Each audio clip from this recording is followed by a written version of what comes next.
In 1987, a respected anthropologist from a small Colorado town vanished without a trace while conducting research in the Sacred Valley of Peru. Dr. Elena Whitmore had dedicated her life to studying ancient Incan rituals and their connections to modern indigenous communities, her work bridging the gap between academic theory and spiritual practice. She had been documenting sacred ceremonies in remote villages, places where outsiders were rarely welcomed, earning trust through years of respectful observation. The last anyone heard from her was a crackling radio transmission from near Machu Picchu, her voice filled with excitement about a remarkable discovery that would change everything we know about Incan spirituality. When the search teams found her abandoned campsite 3 days later, everything remained untouched except for one crucial detail. Her research journal was missing.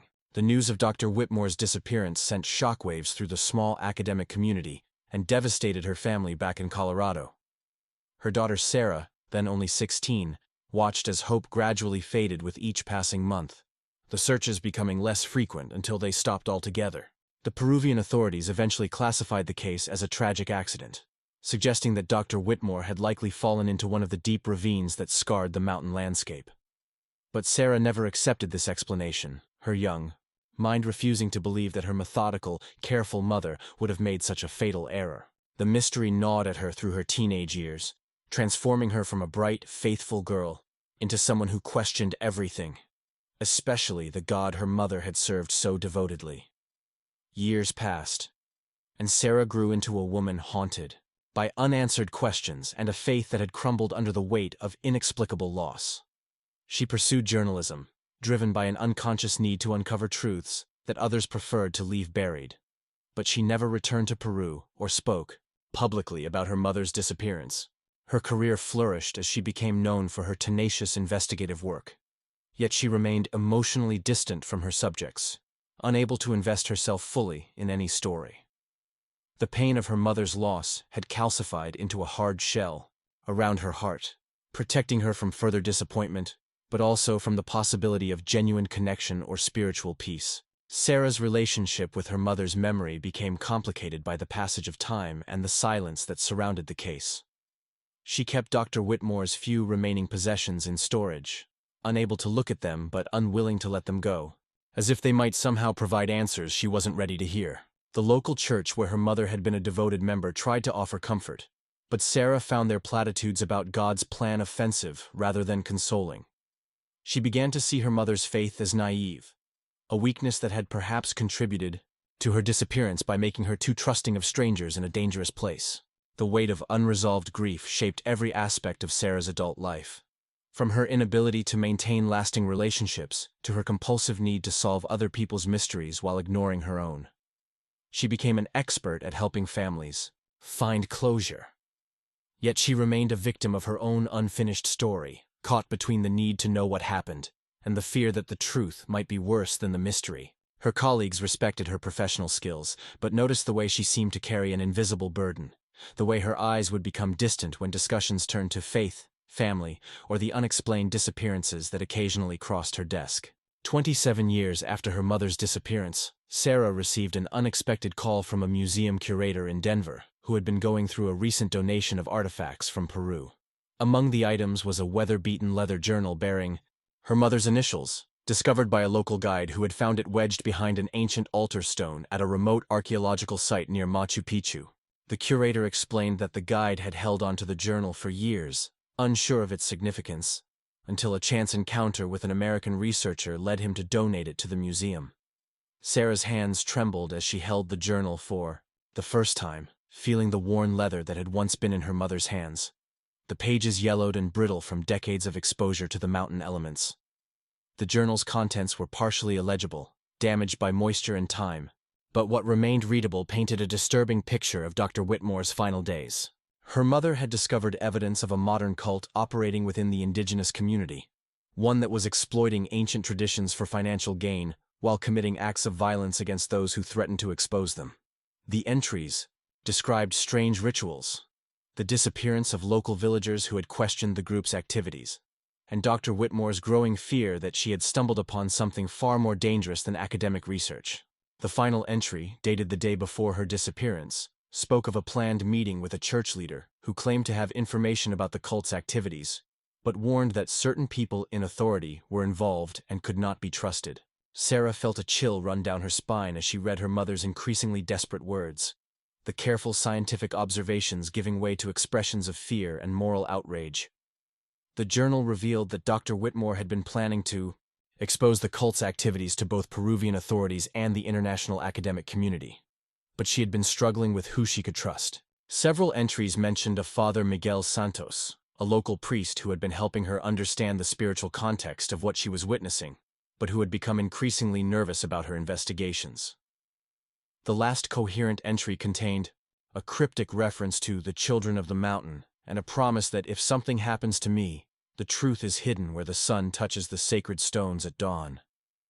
The discovery of the journal reignited Sarah's obsession with her mother's case, but it also filled her with a new kind of dread. The implications of the entries suggested that her mother's disappearance might not have been an accident at all, but rather a deliberate act of silencing by people who had everything to lose if their activities were exposed.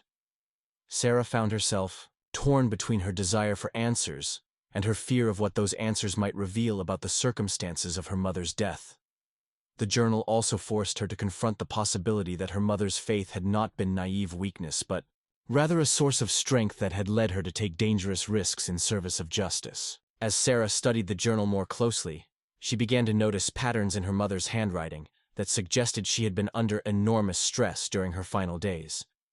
The careful, measured script of the early entries had deteriorated into hurried, sometimes shaky writing that spoke of sleepless nights and constant vigilance.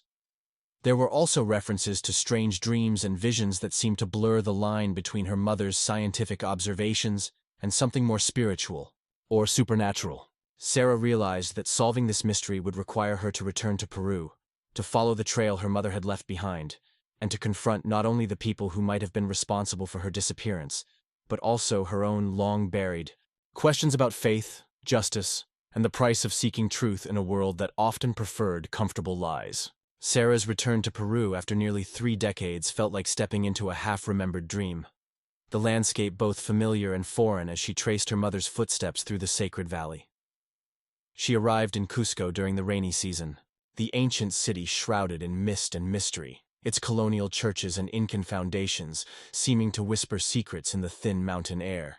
The altitude left her breathless, but it was more than the physical challenge that made her chest tight with anxiety. It was the weight of confronting a past she had spent most of her adult life trying to forget. She hired a local guide named Carlos, the son of the man who had found her mother's journal, and together they began visiting the remote villages where Dr. Whitmore had conducted her research. The first village they visited was San Pedro, a small indigenous community nestled in a valley so remote that it could only be reached by a treacherous mountain path. The villagers, mostly elderly now, remembered Dr. Whitmore with a mixture of respect and sadness, describing her as a woman who had genuinely cared about their traditions and had treated them with dignity rather than as exotic subjects for study. But Sarah noticed how their expressions would change when she asked about the time just before her mother's disappearance, how their eyes would dart away and their voices would become guarded. An old woman named Mama Celia, who had been Dr. Whitmore's primary cultural consultant, finally agreed to speak privately with Sarah, her weathered hands shaking as she described the fear that had gripped the community in those final weeks. Mama Celia's story painted a picture of a community under siege by forces they didn't fully understand, where traditional spiritual practices were being corrupted by outsiders who claimed to be preserving ancient wisdom while actually exploiting it for profit. She spoke of young people who had been recruited into a group that called itself Los Hijos de la Montaña, the Children of the Mountain, promising them spiritual enlightenment and economic opportunities, but instead using them in elaborate ceremonies that tourists would pay enormous sums to witness. Dr. Whitmore had been documenting these activities, Mama Celia explained. Not as an academic curiosity, but because she had recognized that the group was destroying the very culture she had devoted her life to understanding. The old woman's eyes filled with tears as she described how Dr. Whitmore had promised to help stop the exploitation, but had vanished before she could fulfill that promise. As Sarah listened to Mama Celia's account, she felt a complex mix of pride and anguish wash over her. Pride in her mother's courage and moral conviction, but anguish at the realization that Dr. Whitmore's death had likely been a direct result of her attempts to protect the indigenous community. The old woman reached into a cloth bundle and pulled out a small wooden figurine carved in the shape of a condor that she said Dr. Whitmore had given her as a token of friendship. She pressed it into Sarah's hands, explaining that it had been blessed in a ceremony that Dr. Whitmore had participated in just days before her disappearance. A ritual that had supposedly offered protection to all who carried the figurine. Sarah felt the smooth wood warm in her palm, and for a moment, she could almost sense her mother's presence, as if the figurine carried some essence of the woman who had once held it. The visit to San Pedro left Sarah emotionally drained but more determined than ever to uncover the truth about her mother's fate. As she and Carlos made their way back down the mountain path, she found herself thinking about the faith that had driven her mother to take such risks. The belief that some truths were worth dying for. The wooden condor figurine felt heavy in her pocket, not just with its physical weight but with the weight of responsibility it represented. The responsibility to finish what her mother had started, to honor the trust that the indigenous community had placed in Dr. Whitmore, and to confront the forces that had silenced her voice. Sarah realized that her journey to Peru was becoming more than just a search for answers about her mother's disappearance. It was becoming a reckoning with her own spiritual emptiness, and a test of whether she had inherited any of her mother's courage. The trail led Sarah and Carlos to the ruins of an ancient Incan temple high in the mountains, where Dr. Whitmore had been conducting her final research before her disappearance. The site was officially off-limits to tourists, accessible only through a network of indigenous guides who had been protecting its sanctity for generations. But Carlos's family connections allowed them passage through the treacherous mountain paths. As they climbed higher, the air grew thinner and the landscape more forbidding, with massive stone formations that seemed to have been carved by gods rather than human hands. The temple itself was a masterpiece of ancient engineering, its walls fitted together so perfectly that not even a knife blade could slip between the stones, and Sarah felt a profound sense of awe as she realized she was walking where her mother had walked in those final, fateful days. Inside the temple complex, they found evidence of recent activity that had nothing to do with archaeological research. Fresh candle wax on ancient altars, modern metal objects buried beneath traditional offerings, and photographs scattered on the ground that showed elaborate ceremonies with participants wearing a mixture of indigenous and contemporary clothing. Carlos examined the photographs with growing alarm, recognizing some of the faces as members of wealthy families from Cusco who had been rumored to be involved in questionable spiritual practices. The images showed what appeared to be initiation rituals, with participants paying large sums of money to experience what they believed were authentic ancient ceremonies, but which were actually corrupted versions of sacred traditions designed to extract maximum profit from spiritual tourism. Sarah discovered her mother's research notes wedged behind one of the altar stones, exactly where the journal had cryptically suggested they might be found. The notes were more detailed than the journal entries, providing names, dates, and financial records that painted a clear picture of the exploitation scheme Dr. Whitmore had been investigating. The leader of Los Hijos de la Montaña was identified as a man named Father Miguel Santos, the same priest her mother had mentioned in her journal, who had apparently been using his position in the local church to lend credibility to the group's activities while secretly profiting from the deception. The notes also revealed that several prominent figures in the regional government and tourism industry were involved in covering up the group's activities, taking bribes to look the other way while indigenous communities were exploited and their sacred sites desecrated. The most disturbing discovery was a series of photographs that Dr. Whitmore had taken secretly, showing Father Santos conducting what appeared to be a ritual sacrifice involving a young indigenous woman who bore a striking resemblance to Sarah herself. The woman's expression was one of terror rather than spiritual ecstasy, and Sarah realized with horror that her mother might have witnessed an actual murder disguised as a religious ceremony. The photographs were dated just 2 days before Dr. Whitmore's disappearance, suggesting that she had been gathering evidence to expose not just financial exploitation, but actual violence perpetrated against vulnerable members of the indigenous community.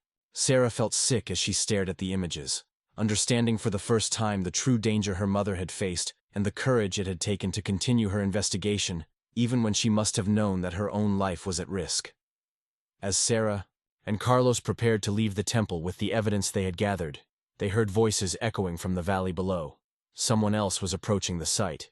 Carlos urged Sarah to hide while he investigated, but she insisted on staying together, her journalist's instincts warning her that they might be walking into a trap. The voices grew closer, and Sarah recognized one of them as belonging to Father Santos, now an elderly man but still apparently active in the area. She pressed herself against the ancient stones, feeling the weight of centuries of history and the immediate danger of the present moment. As she listened to the priest discussing plans to clean up the site and remove any remaining evidence of past activities, Sarah realized that their investigation had not gone unnoticed, and that the same forces that had silenced her mother were now aware of her presence and prepared to act again. The confrontation came at dawn, as Sarah and Carlos attempted to make their way down the mountain with the evidence they had gathered from the temple. Father Santos appeared on the narrow path ahead of them, no longer the benevolent spiritual leader he pretended to be, but a man whose eyes held the cold calculation of someone who had killed before and was prepared to kill again. He was accompanied by two younger men who moved with the quiet efficiency of professional criminals, their presence transforming the sacred mountain landscape into a stage for potential violence.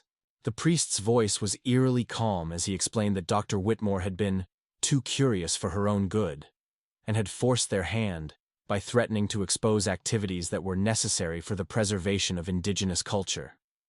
His words were a twisted justification for decades of exploitation and murder, wrapped in the language of cultural preservation and spiritual necessity.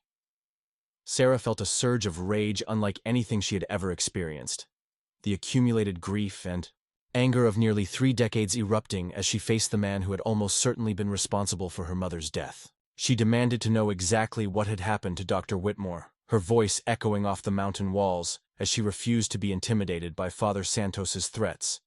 The priest's facade of calm began to crack as he described how Dr. Whitmore had been given the choice to leave Peru quietly or face the consequences of interfering with their work, and how she had chosen to continue her investigation despite repeated warnings. He spoke of her final night as if it had been a spiritual ceremony rather than a murder, describing how she had been offered to the mountain spirits in a ritual that would ensure the prosperity of their enterprise and the silence of any future investigators. The revelation that her mother had been murdered in a perverted religious ceremony filled Sarah with a mixture of horror and determination that gave her strength she didn't know she possessed.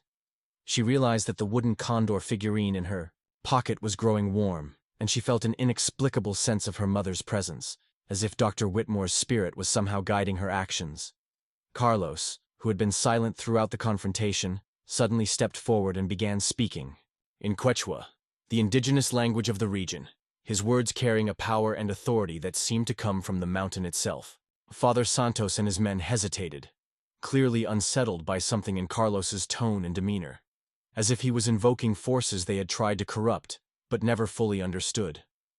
The standoff stretched across several tense minutes, with Sarah clutching the evidence that could finally bring justice for her mother, while Father Santos calculated whether he could afford to let them leave alive.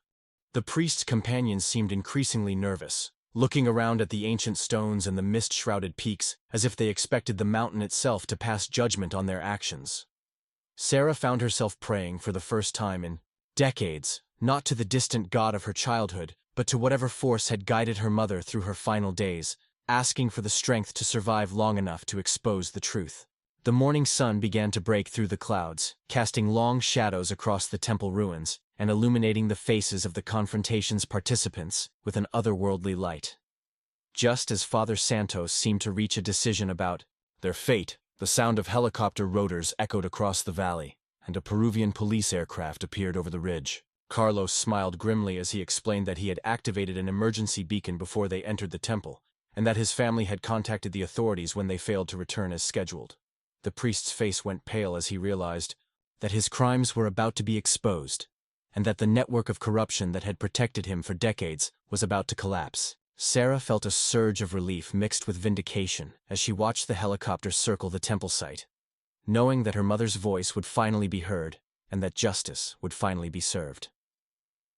The arrest of Father Santos and his accomplices sent shockwaves through the religious and political establishments of Peru, as Sarah's evidence exposed a network of corruption that had been operating for decades under the guise of cultural preservation and spiritual tourism.